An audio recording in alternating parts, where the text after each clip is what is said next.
I'm Matthew. I'm Mike. Welcome to Keep Liberty Alive.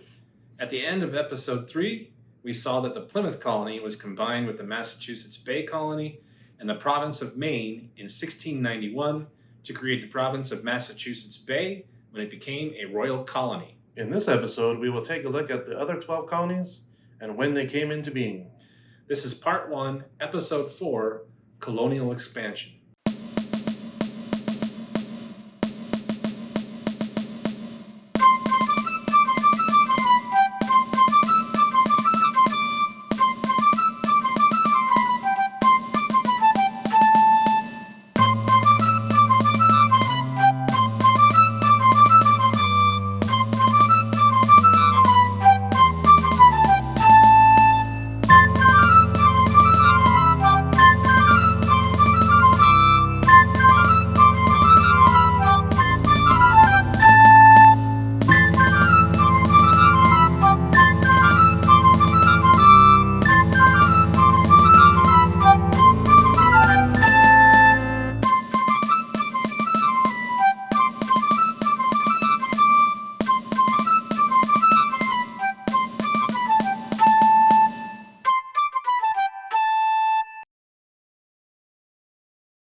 The province of Massachusetts Bay was one of the 4 New England colonies.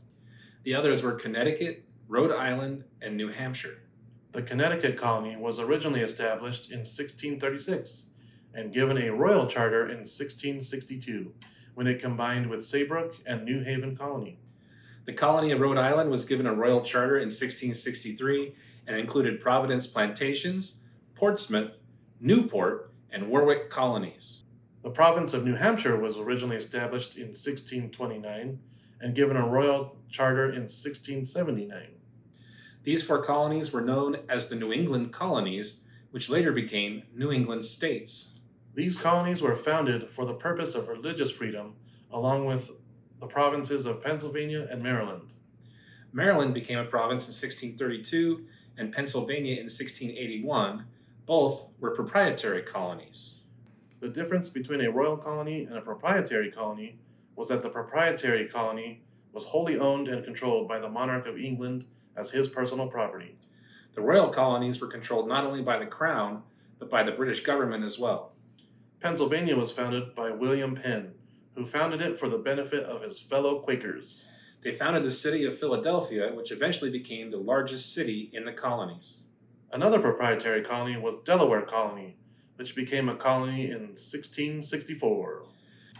The rest of the colonies were all royal colonies and included the province of New York, which was given a royal charter in 1686, the province of New Jersey, given a royal charter in 1702, which included East Jersey and West Jersey, the colony and dominion of Virginia, which, as we saw, originated in Jamestown in 1607 and was given a royal charter in 1624, the province of Carolina, which was given an initial charter in 1629, later taken away by Charles II in 1660, recharted as a proprietary colony in 1663, then split into separate proprietary colonies, north and south, in 1712, and both finally given royal charters in 1729. The last of the original 13 colonies was Georgia, which was given a royal charter in 1752. In contrast to the first 6 colonies, which were founded on freedom of religious principles, the other 7 were founded for business and trade purposes. During the time the British were colonizing the area, other countries were as well. Beginning in 1609, Netherlands began colonizing near the Hudson and Connecticut rivers via the Dutch West India Company, primarily focusing on the fur trade. The West India Company created New Netherland near the Hudson River and New Amsterdam on the island of Manhattan, which had been purchased from the Lenape tribe. It became a major trading base with the English trading colonies, and Dutch ships transported many products to Europe from the colonies. The Dutch were also heavily involved in the African slave trade. After several battles in the 1650s and 60s, the English took over the area controlled by the Dutch and changed the name of New Amsterdam to New York. Another country colonizing in the area was Sweden. The Swedish founded New Sweden in the Delaware Valley in 1638. The Dutch took it away in 1655. Then England decided, this ain't your land, this land is our land. While all these countries were founding their colonies, the French were busy up north in what we know today as Canada. This included Toronto, Ontario, Newfoundland, etc., founding New France and colonizing that region. This inevitably led, as it always does, to conflict between the two empires, the British and French, over various land areas. Ultimately, it led to what we would call the French and Indian War, which lasted from 1754 to 1763 and called such because the French and several indigenous tribes in the northern areas and the British and several indigenous tribes in the southern area were all fighting each other. The conflict actually spilled over and spread into Europe, where it became what is now known as the 7 Years' War and included several other countries as well. Back in the Americas, the British eventually prevailed over the French, and France ceded its territories to England. Interestingly, during the war, the British trained many colonists to fight for the British and defeat the French. One of these men trained by the British was a guy from Virginia named George Washington. Trade between the British colonies and North America was booming in the first half of the 18th century.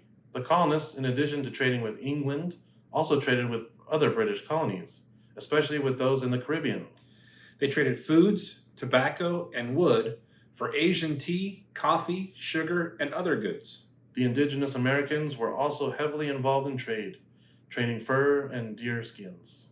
The colonists also created a large shipbuilding industry. It is estimated that the population of the colonies had grown to approximately 1.5 million by 1750. That still wasn't enough to support the economic system, so the slave trade grew as well in the North and the South. After the French and Indian War, England had accrued a large amount of debt, so they decided to impose several new taxes on the colonies and take more control of colonial industry. This obviously led to increased tensions between the colonies and the British government. These tensions will lead us into part 2 of Keep Liberty Alive, Trouble with England.